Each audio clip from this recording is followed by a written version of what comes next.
सो कल बेटा कल मैंने एक क्वेश्चन लास्ट में दिया था करने के लिए, ठीक है ना। कुछ बच्चों ने आंसर भेजा है बट बहुत कम बच्चों ने, 4 और 5 बच्चों ने अपने आंसर शेयर किए थे मुझे इस क्वेश्चन के। और मैंने बोला था कि सभी बच्चे मुझे आंसर सेंड करेंगे, but very few student have send the answer to me, ठीक है ना। So you are not right, हाँ 3.47 is the right answer. But काफी बच्चों का क्या है, अप्रोच जो है, आंसर सही आया है बट मुझे लगता है अप्रोच में प्रॉब्लम थी उन लोगों के, क्योंकि मैंने उनसे पूछा था कि कैसे सॉल्व किया, तो अप्रोच में दिक्कत है। मैं इसको दोबारा बता रहा हूँ हाउ टू सॉल्व इट। या मुस्कान आपका आंसर सही है, या महक का भी सही है, ठीक है। देखिए क्या क्वेश्चन था। 3.92 ferrous ammonium sulphate crystal is dissolved in 100 ml water. 20 ml of this solution required 18 ml of KMnO4 during titration. हमें बताना था weight of KMnO4 present in 1 liter solution. अब आप ध्यान से देखिए, आपने सॉल्यूशन पहले बनाया था वाटर इसका फेरस अमोनियम सल्फेट का 100 ml में। 100 ml में से आपने कितना टाइट्रेशन के लिए यूज किया, 20 ml। अब 20 ml की टाइट्रेशन करी आपने KMnO4 से, किससे, 18 ml से। बट आपको KMnO4 निकालना कितने में था, 1 लीटर में। इसका मतलब ये है कि 1 लीटर सॉल्यूशन KMnO4 का आपने बनाया है और उसने यूज कितना किया, 18 ml यूज किया। इसका मतलब दोनों तरफ क्या यूज होगा, वो वाला फॉर्मूला यूज होगा, sample upon volume, sample upon volume of stock, ठीक है। अब देखिए क्या था, सॉल्व करते हैं इसको। तो हम लिख सकते हैं equivalent of KMnO4 is equal to equivalent of ferrous ammonium sulphate, ठीक है। अब इक्विवेलेंट हमें वेट निकालना था KMnO4 का, तो वेट अपॉन इसका मॉलिक्यूलर वेट 158, ये तो मोल्स आ गया, moles into n factor into. अब KMnO4 का वॉल्यूम कितना था, जो कितने में निकालना था, 1 लीटर मतलब 1000 ml में, और 1000 ml से लिया कितना था आपने, 18 ml टाइट्रेशन में। तो यहाँ आएगा 18 अपॉन 1000 इज इक्वल टू, अब फेरस अमोनियम सल्फेट था 3.92 ग्राम और इसका मॉलिक्यूलर वेट 392 होता है। फेरस अमोनियम सल्फेट का एन फैक्टर मैंने 1 बताया था। अब यहाँ पे इसका आपने सॉल्यूशन बनाया था 100 ml और लिया कितना, 20 ml, तो 20 अपॉन कितना, 100। जब आप ये सॉल्व करेंगे बेटा वेट, तब आपको आएगा 3.47 ग्राम, ठीक है।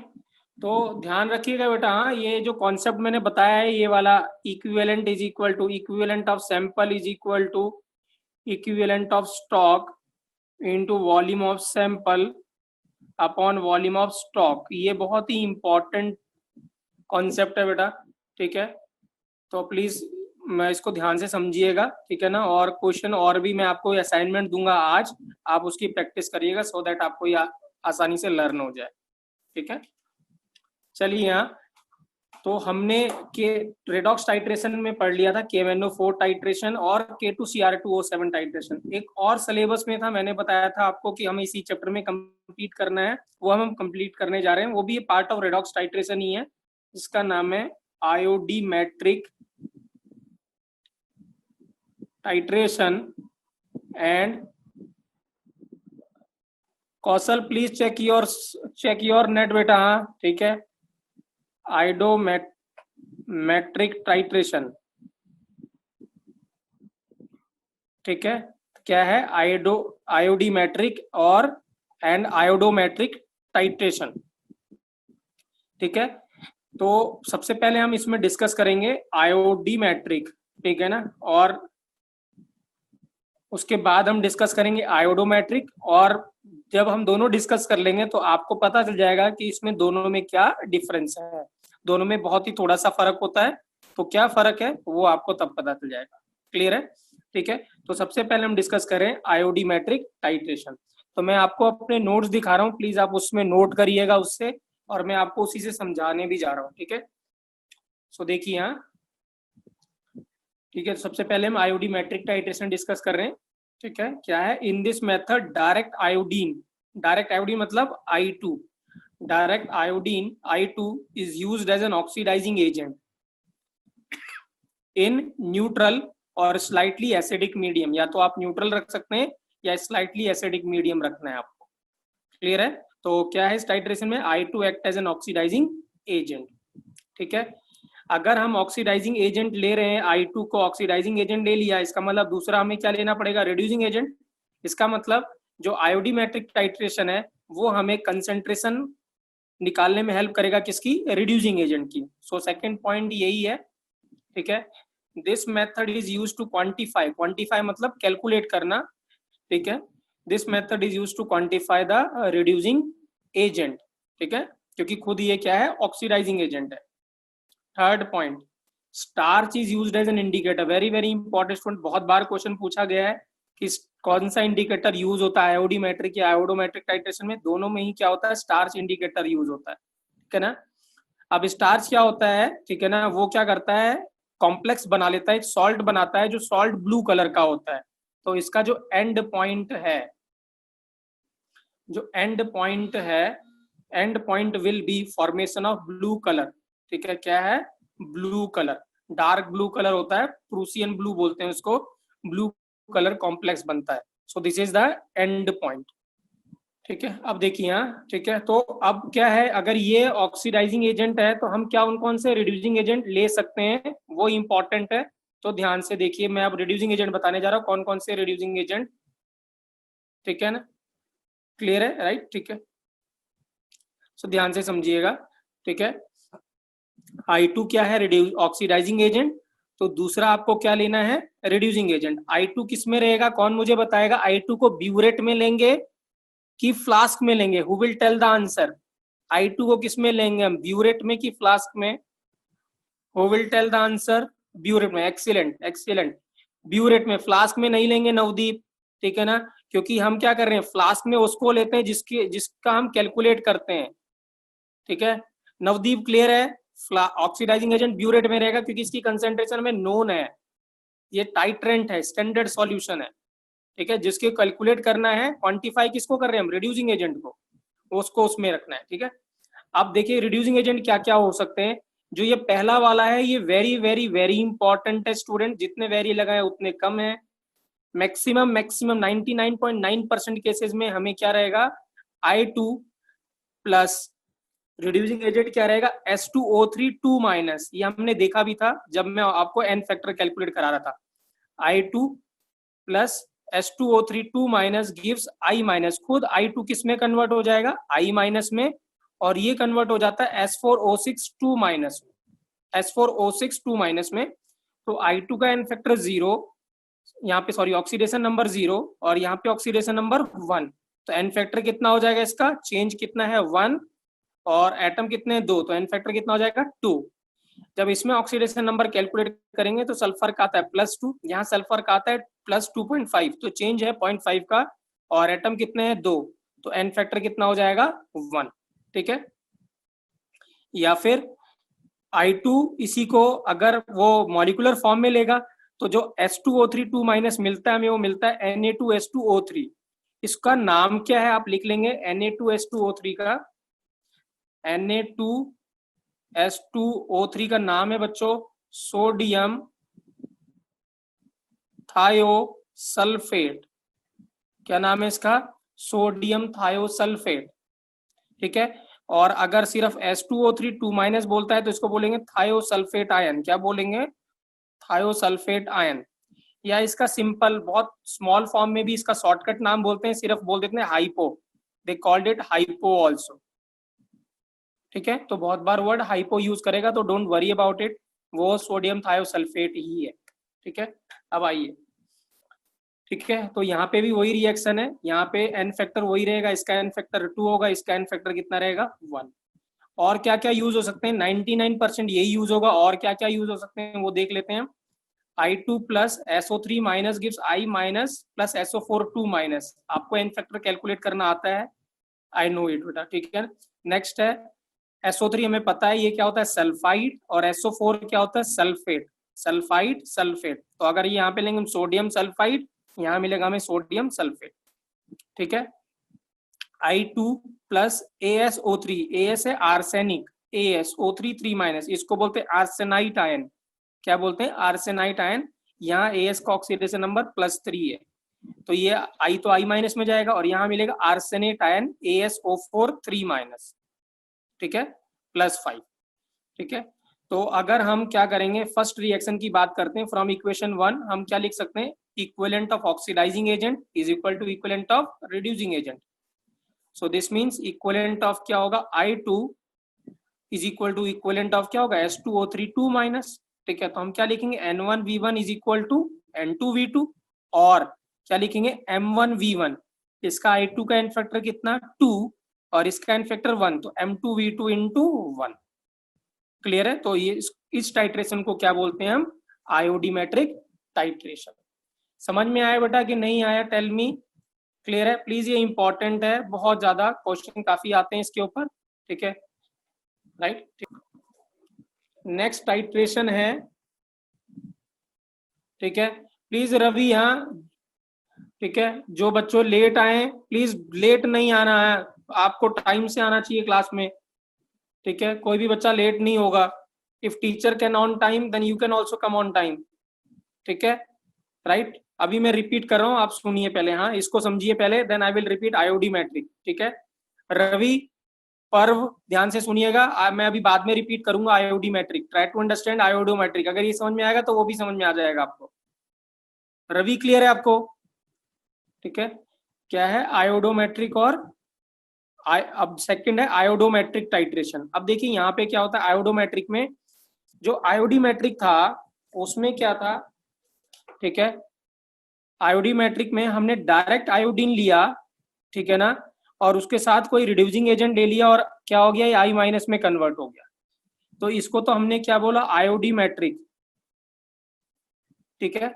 अब आयोडोमेट्रिक में क्या होता है, देखिए बहुत थोड़ा सा फर्क है।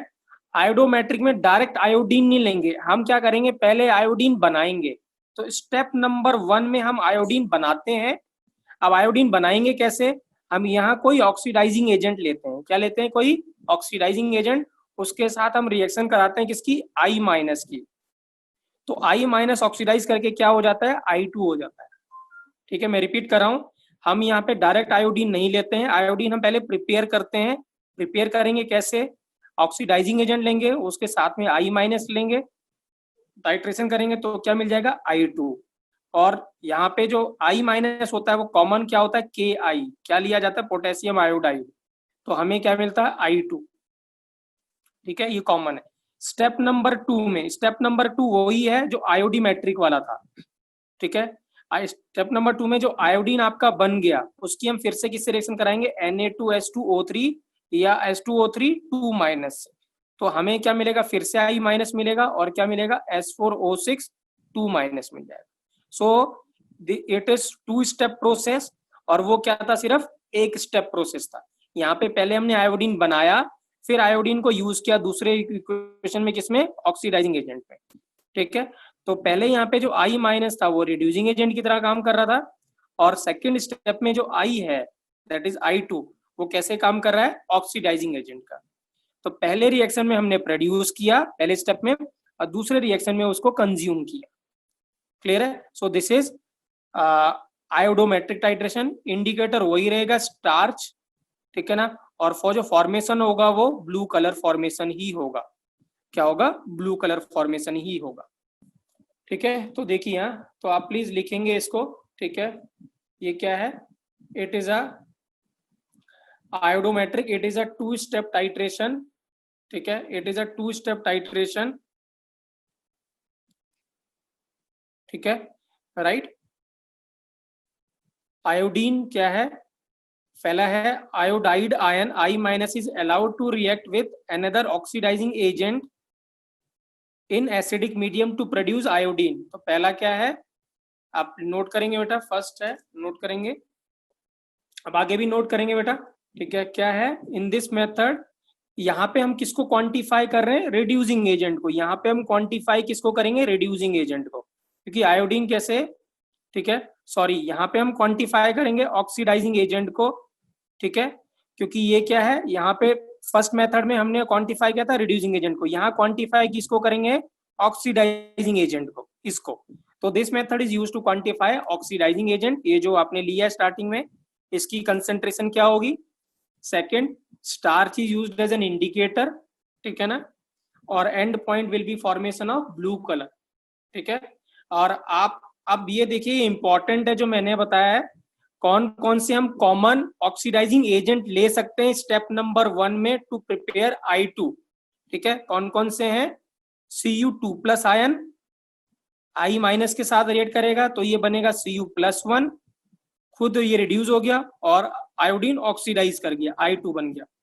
सेकेंड ऑक्सीडाइजिंग एजेंट है MnO4 माइनस I माइनस, ठीक है ना, और Mn2 प्लस और क्या मिलेगा I2। Similarly Cr2O7 2 minus I minus के साथ H plus Cr3 plus I2 मिलेगा। क्लोरीन अच्छा ऑक्सीडाइजिंग एजेंट है एज कंपेयर टू आयोडीन, तो chlorine plus I minus gives Cl minus plus I2। तो प्लीज इसको नोट करेंगे। By this method we can prepare iodine in step number 1 में, step number 1 में। Clear है बेटा, ठीक है, राइट। और एक और मेथड है, ठीक है ना, ठीक है, अब ध्यान से देखिएगा बेटा, ठीक है। अब ये वाला वेरी वेरी इंपॉर्टेंट है, I minus plus IO3 minus दोनों मिलके क्या बनाएंगे I2, ठीक है ना, क्या बनाएंगे I2। कौन मुझे बताएगा बेटा ये कौन सी रिएक्शन है, ये कौन सी reaction, who will tell which reaction is this, I minus plus IO3 minus gives I2। कौन बताएगा इस रिएक्शन का क्या नाम है। ना कॉम्बिनेशन नहीं है, डिस्प्रपोर्शनेशन नहीं है, नहीं, नो प्लीज रिवाइज करिए बेटा। हाँ एग्जैक्ट, अंकित का आंसर सही है, that is comproportionation, this is comproportionation reaction. Ankit very good, this is comproportionation reaction, क्योंकि यहाँ पे आयोडीन -1 में है और आयोडीन +5 में है और यहाँ गया 0 में, तो ये डिस्प्रपोर्शनेशन का क्या है, अपोजिट है। So this is comproportionation. Clear है, राइट, ठीक है, करेक्ट है। अब वेरियस रिड्यूसिंग एजेंट, तो रिड्यूसिंग एजेंट स्टूडेंट वही रहेंगे जो आपने पहले लिखा था, reducing agents are same, is used in iodometric titration, ठीक है। कौन सा था, H2O3 2 माइनस, दैट इज थायोसल्फेट आयन या सल्फाइड या आर्सेनेट, ठीक है। मैंने यहाँ पे एक ही लिखा हुआ है, I2 रिएक्शन वही रहेगी, I2 plus H2O3 2 minus gives I minus और SO4 2 माइनस, या मॉलिक्यूलर फॉर्म में क्या रिएक्शन होगी, I2 plus Na2H2O3 gives NaI plus Na2S4O6, ठीक है। चलिए मैं क्वेश्चन पूछता हूं, मुझे बताइए, ठीक है, आयोडोमेट्रिक में टाइट्रेशन में, मैं बोल रहा हूं आयोडोमेट्रिक टाइट्रेशन में क्या आयोडीमेट्रिक टाइट्रेशन भी इन्वॉल्व हो रही है, और अगर हो रही है तो वो कौन सा स्टेप है। स्टेप नंबर, वो कौन सा स्टेप है, स्टेप नंबर 2। एक्सीलेंट एक्सीलेंट बच्चों, बहुत बढ़िया, ठीक है, एक्सीलेंट। तो इसका मतलब क्या है, जो सेकंड स्टेप है वो दोनों का कॉमन है आयोडो और आयोडीमेट्रिक में। तो और क्या है, पहला स्टेप में क्या है, पहले स्टेप में जो पहला स्टेप है आयोडोमेट्रिक का, उसमें आयोडीन हम बना रहे हैं और उसमें हम क्या कर रहे हैं, यूज कर रहे हैं डायरेक्टली क्या, आयोडीन का आयोडीमेट्रिक में। अब मैं क्वेश्चन एक और पूछता हूं, क्वेश्चन ऐसे आ जाए आपसे कि कौन सा डायरेक्ट मेथड है, मतलब डायरेक्ट मेथड कौन है और इनडायरेक्ट मेथड कौन है टाइट्रेशन का। आयोडी की आयोडोमेट्रिक, कौन सा डायरेक्ट मेथड है, आयोडी की आयोडो। हाँ एग्जैक्टली, आयोडी क्या है, डायरेक्ट मेथड है, क्योंकि डायरेक्ट हम आयोडीन यूज ले रहे हैं, ठीक है। और आयोडी क्या है, इनडायरेक्ट है, ठीक है। आयोडो क्या है, इनडायरेक्ट है, क्योंकि पहले हम आयोडीन बना रहे हैं फिर आयोडीन को क्या कर रहे हैं, यूज कर रहे हैं। एक्सीलेंट बच्चों, चलिए क्वेश्चन करते हैं, ठीक है, राइट। एन फैक्टर याद रखना बेटा, एन फैक्टर अगर आपको याद है, एन फैक्टर आयोडीन का क्या है 2 और थायोसल्फेट का SO4 2 माइनस का एन फैक्टर कितना है 1, ये दोनों चीजें याद रखना है, क्वेश्चन फटाफट हो जाएगा, ठीक है। चलिए यहाँ डिस्कस करते हैं क्वेश्चन, पहला क्वेश्चन है फर्स्ट, देखिए यहाँ क्वेश्चन है SO4 sorry 2.48 Na2H2O3.XH2O, sodium thiosulphate है, हाइड्रेटेड है, XH2O वाज डिसॉल्व्ड पर litre of the solution, 1 litre में डिसॉल्व किया है of the solution 20 ml of this solution, 20 ml of this solution require 10 ml of 0.01 molar of iodine solution. Find the value of x. मैं repeat कर रहा हूँ question, कितना, इतना ग्राम thiosulphate है, ठीक है, was dissolved per liter of solution. 20 ml of this solution requires 10 ml of 0.1 molar iodine solution. Find the value of x. मुझे बताओ बेटा, क्या ये भी क्वेश्चन वॉल्यूम ऑफ स्टॉक वाला है कि नहीं है? क्या ये स्टॉक वाला कॉन्सेप्ट है कि नहीं है? टेल मी यस या नो। Yes, excellent. क्यों? ये क्या है? स्टॉक का क्वेश्चन है, क्योंकि पहला सॉल्यूशन कितना था? पर लीटर, और पर लीटर में आपने कितना यूज किया? 20 ml। सो दिस मीन्स क्या है? ये स्टॉक सॉल्यूशन का क्वेश्चन है, ठीक है ना, राइट। आइए इसको सॉल्व करते हैं, ठीक है। तो हम कह सकते हैं equivalent of I2 is equal to equivalent of Na2S2O3 dot XH2O, ठीक है। Equivalent of oxidising agent is equal to reducing agent. अच्छा मुझे ये बताओ, ठीक है, अच्छा मुझे ये बताओ बेटा कि ये कौन सी टाइट्रेशन है? आयोडीमेट्रिक है कि आयोडोमेट्रिक है? पहले मुझे इसका आंसर बताओ, ये कौन क्वेश्चन किस टाइट्रेशन पे है? आयोडी की आयोडो? एक्सीलेंट, आयोडीमेट्रिक टाइट्रेशन है। क्या है? आयोडी, क्योंकि यहाँ पे डायरेक्ट आयोडीन क्या है? यूज हो रहा है, ठीक है। अब देखिए यहाँ, ठीक है, तो हम क्या करेंगे, आयोडीन का मोलैरिटी गिवन था 0.01, तो मोलैरिटी इंटू वॉल्यूम 10 इंटू कितना? एन फैक्टर, आयोडीन का एन फैक्टर 2। हाँ, मैं का आंसर सही है बेटा आपका, ठीक है, is equal to, right, weight 2.48 upon molarity कितना? M, sorry molar mass M, हमें नहीं पता। हाँ मुस्कान, सही है आपका आंसर।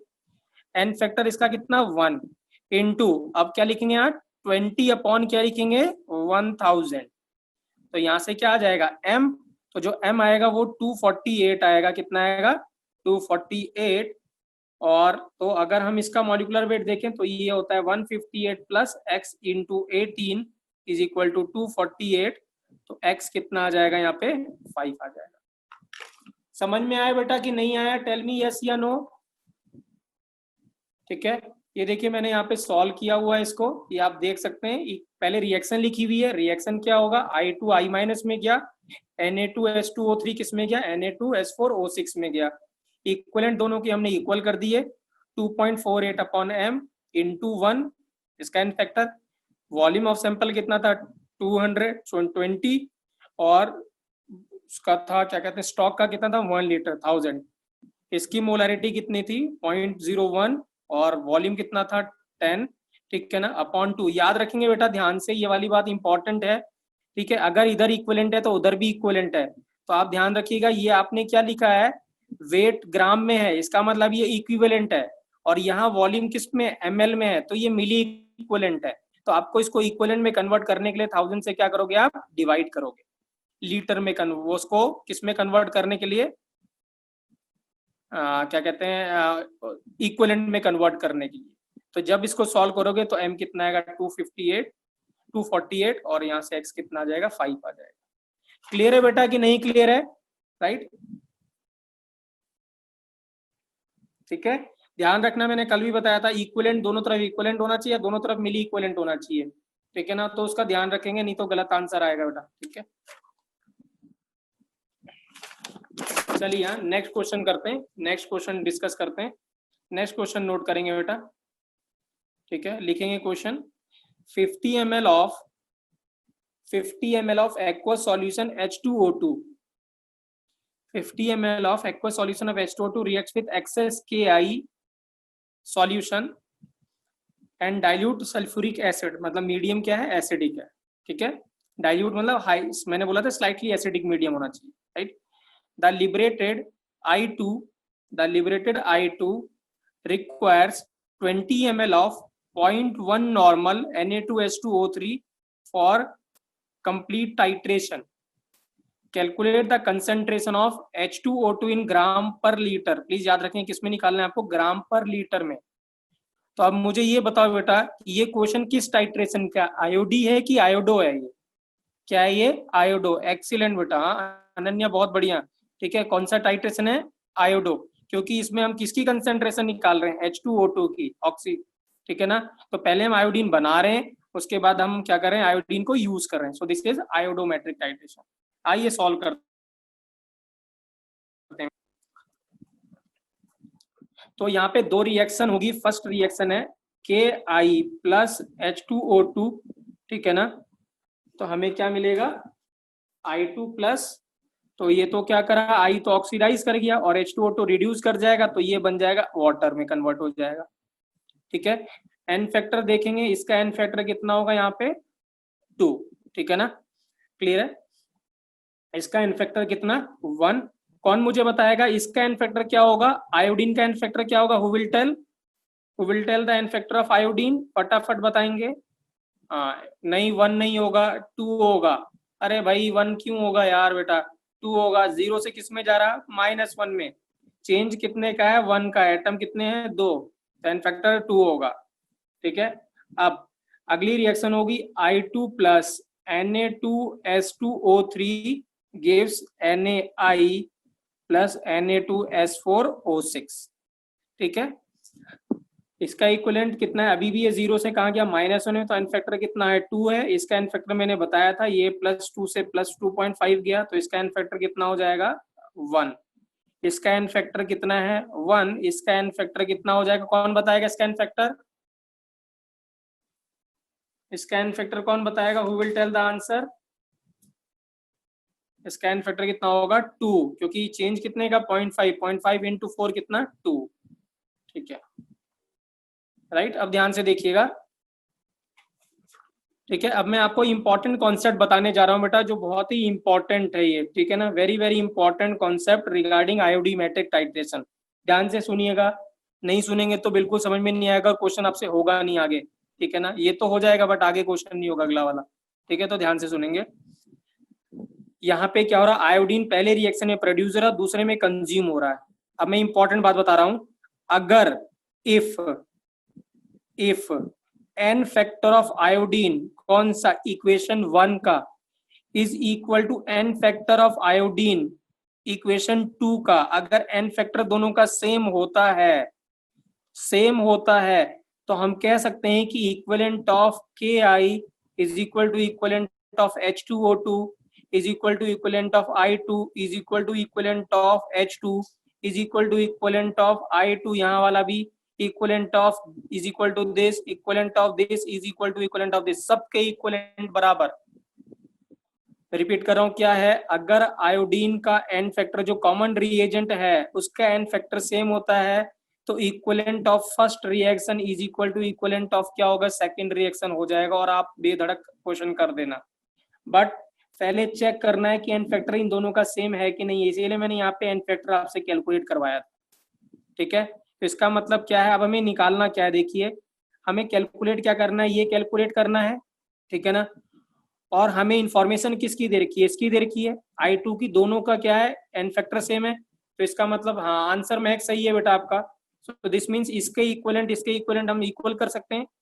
तो दिस मीन्स मैं लिख रहा हूँ equivalent of H2O2 is equal to equivalent of क्या, Na2S2O3, ठीक है, राइट, ठीक है, इसको ध्यान रखना है, ठीक है ना। अब क्या है, इसकी मोलैरिटी कैलकुलेट करनी थी, तो मोलैरिटी इनटू इसका कितना, वॉल्यूम कितना था 50 ml इनटू एन फैक्टर कितना 2 इज इक्वल टू, यहाँ लगाएंगे नॉर्मेलिटी इनटू वॉल्यूम, क्योंकि इसकी नॉर्मेलिटी गिवन थी, दैट इज 0.1 इंटू 20, तो जो m आ जाएगा वो कितना आ जाएगा 0.02, कितना आ जाएगा m 0.02, और हमें कंसेंट्रेशन निकालनी थी ग्राम पर लीटर में, तो ये तो मोल पर लीटर है, तो इसका मतलब मल्टीप्लाई कर दें किससे 34 से, तो कितना आएगा 0.68 ग्राम पर लीटर। वेरी वेरी इंपॉर्टेंट, हाँ ये कॉन्सेप्ट बहुत इंपॉर्टेंट है।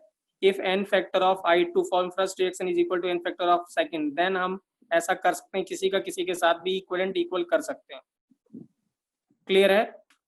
चलिए यहाँ एक और क्वेश्चन बता रहा हूँ, देखिए यहाँ ये बहुत ही इंपॉर्टेंट क्वेश्चन है नेक्स्ट, ठीक है, प्लीज ध्यान से देखेंगे क्वेश्चन क्या है, ठीक है। 34 से मल्टीप्लाई इसलिए किया बेटा, क्योंकि हमें यहाँ पे 34 से इसलिए मल्टीप्लाई किया क्योंकि ग्राम पर है, ये क्या है, मोल पर लीटर है, मोल पर लीटर है, तो मोल से आपको ग्राम में निकालना है, तो मल्टीप्लाई किससे करेंगे, 34 से, मॉलिक्यूलर वेट से, इसलिए ग्राम पर लीटर आ जाएगा। ठीक है, अब ध्यान से देखिए बेटा, क्वेश्चन है an aqueous solution containing 0.1 molar KiO3, ठीक है, क्लियर है।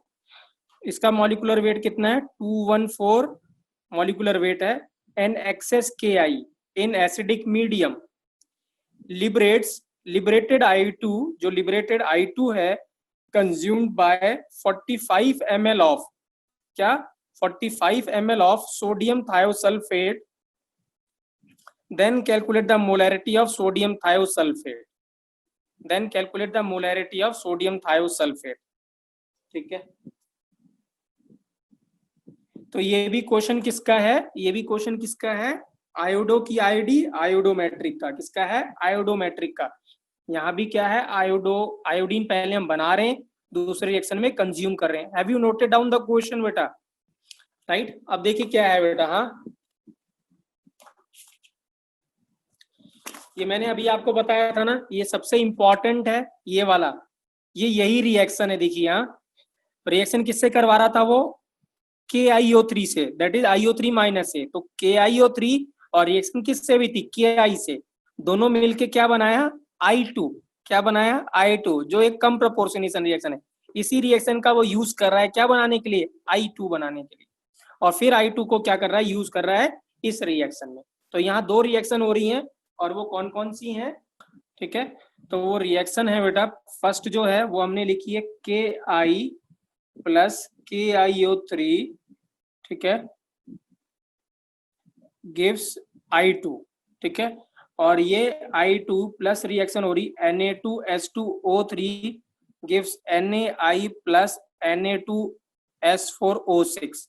हमें क्या है, हमें इसकी इंफॉर्मेशन गिवन है, ठीक है ना, और हमें कैलकुलेट करना है किसको, इसको कैलकुलेट करना है। ठीक है, अब मुझे बताओ, क्या हम यहाँ पे एक्सीलेंट बेटा, एक्सीलेंट मैं कहा, क्या हम यहाँ पे इसकी, क्या हम यहाँ पे इक्वलेंट इन दोनों का इक्वल कर सकते हैं, इसका और इसका, कौन बताएगा मुझे, यस या नो। नीरज रॉन्ग आंसर है आपका, नहीं नहीं नहीं, ये नहीं कर सकते, यस नहीं नो है, क्यों, आंसर इज नो, इक्वलेंट हम बराबर नहीं कर सकते हैं। देखिए ध्यान से, कौन मुझे बताएगा what is n factor of this iodine, who will tell, देखता हूँ कौन सही बताता है, who will tell the n factor of this iodine, first reaction का जो आयोडीन है उसका एन फैक्टर।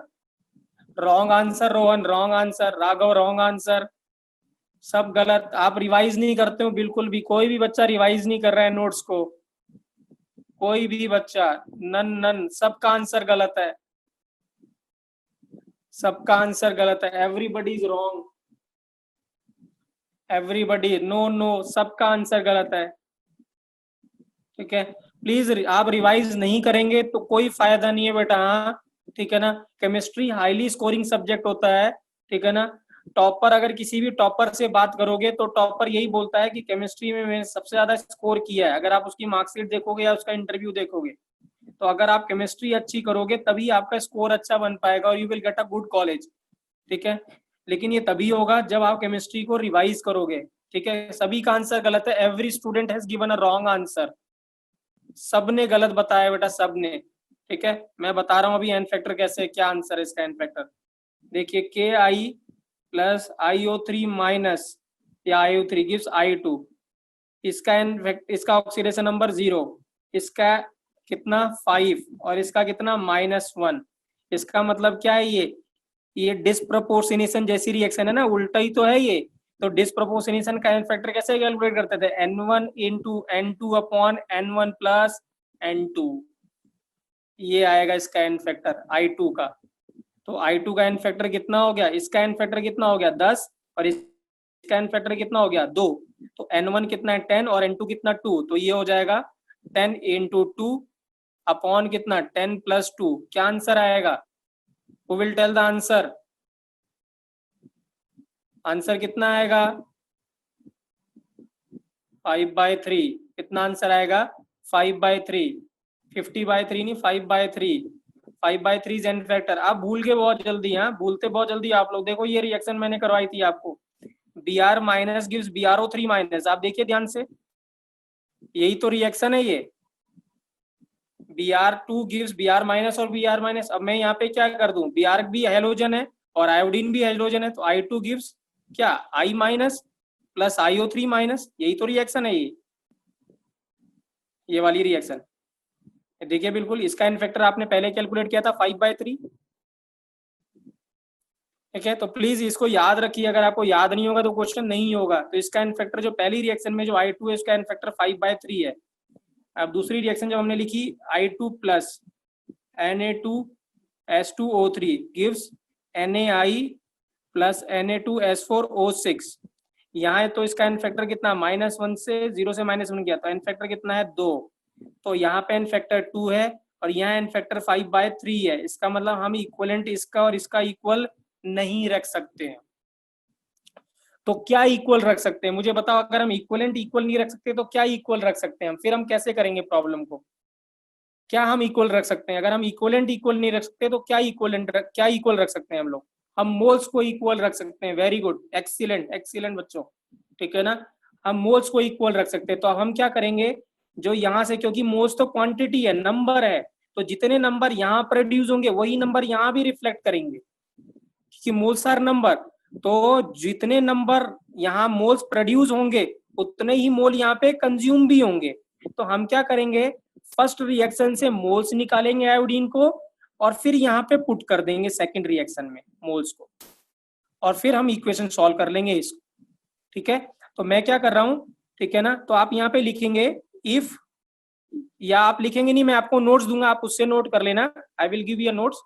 ठीक है, तो अब हम क्या कर रहे हैं, देखिए equivalent of KiO3 minus is equal to equivalent of I2, पहले वाले का कर दिया हमने, इसका कितना था 0.1 अपॉन मॉलिक्यूलर वेट कितना 214, ठीक है ना, इनटू इसका एन फैक्टर, इसका एन फैक्टर कितना है, हाँ जी मैं बेटा सही आंसर आपका, इसका एन फैक्टर कितना है, देखिए 5 से 0 में गया तो एन फैक्टर कितना है 5। अब I2 का मोल्स इनटू एन फैक्टर, इसका मोल एन फैक्टर कितना हो गया 5/3। ठीक है, तो यहाँ से जो n आएगा वो आएगा 0.0014, कितना आएगा 0.0014।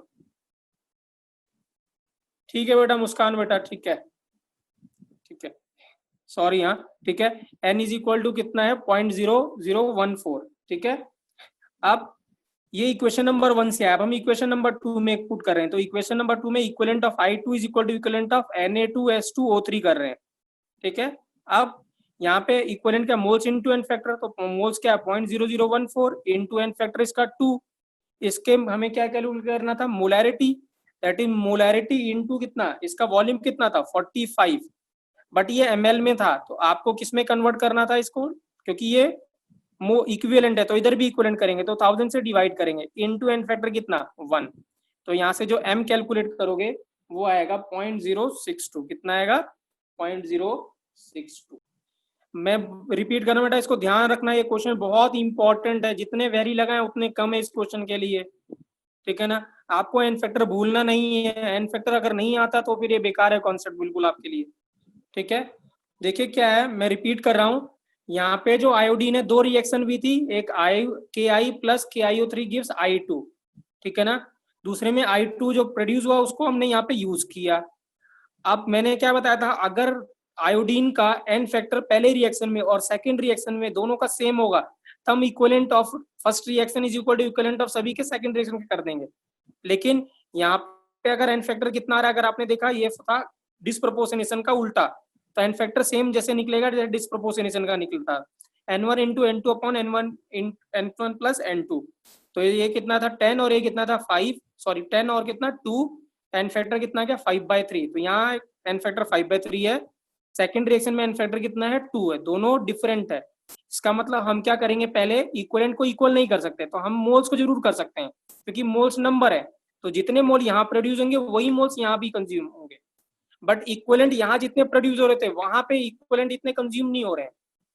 तो हमने क्या करा, पहले रिएक्शन से इक्विवेलेंट इसके और इसके बराबर कर दिया और वहां से आयोडीन का मोल्स कैलकुलेट कर दिया, और सेकंड रिएक्शन में क्या हुआ, सेकेंड रिएक्शन में हमने ये जो मोल्स हमने कैलकुलेट किया उसको यूज कर लिया, equivalent of this is equal to equivalent of this किया, और फिर हमने क्या करा यहाँ से मोलैरिटी कैलकुलेट कर लिया किसका, Na2H2O3 का।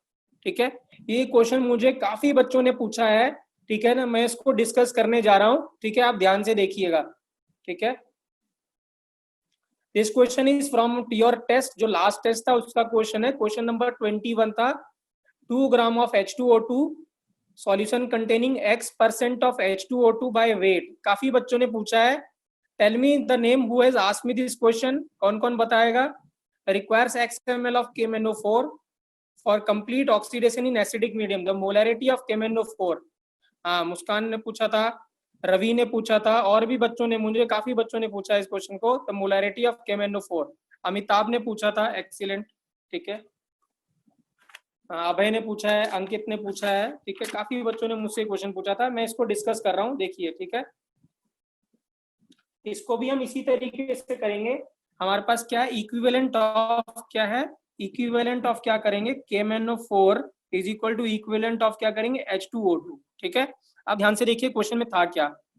ठीक है, क्वेश्चन में ये था कि हमारे पास 2 ग्राम H2O2 है containing X% of H2O2 by wait.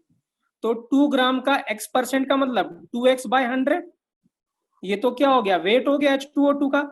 तो वेट डिवाइडेड बाय क्या, मॉलिक्यूलर वेट, ये मोल्स हो गया, इनटू क्या हो गया, एन फैक्टर कितना है इसका, 2। क्लियर है, क्लियर है बेटा कि नहीं क्लियर है, इनटू 2 इज इक्वल टू, अब इसका एन फैक्टर की कर दें, इसकी क्या इंफॉर्मेशन गिवन था हमें, इसका हमें गिवन था KMnO4 XML। ठीक है, और इसकी मोलैरिटी कैलकुलेट करनी थी हमें, तो मोलैरिटी इनटू कितना, XML। ठीक है ना, राइट, और एन फैक्टर हमें पता है कितना है, 5 है। ठीक है, अब इसको 1000 से डिवाइड करेंगे क्योंकि यहाँ वॉल्यूम किस में है, ml में है। ठीक है ना, तो इसको क्या कर दिया, 1000 से डिवाइड कर दिया, तो यहाँ से x और x कैंसिल हो गया बेटा, यहाँ से क्या आ गया, मोलैरिटी आ गया। समझ में आया बेटा, ये क्वेश्चन कैसा था।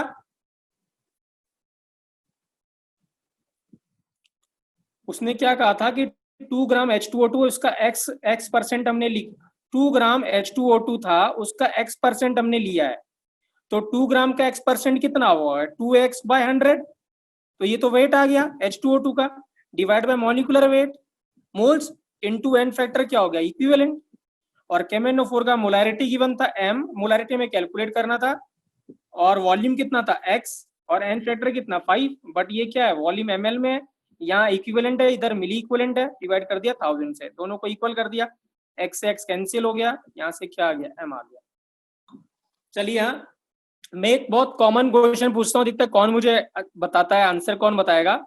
लेट सपोज आपके पास 1 मोलर K2Cr2O7 सॉल्यूशन है, ध्यान से सुनिएगा, 1 मोलर K2Cr2O7 सॉल्यूशन है और 1 मोलर KMnO4 सॉल्यूशन है, दोनों के वो है 1 मोलर है, दोनों ही एसिडिक मीडियम में है। ठीक है ना, दोनों ही को हमने एसिडिक मीडियम मेंटेन किया हुआ है।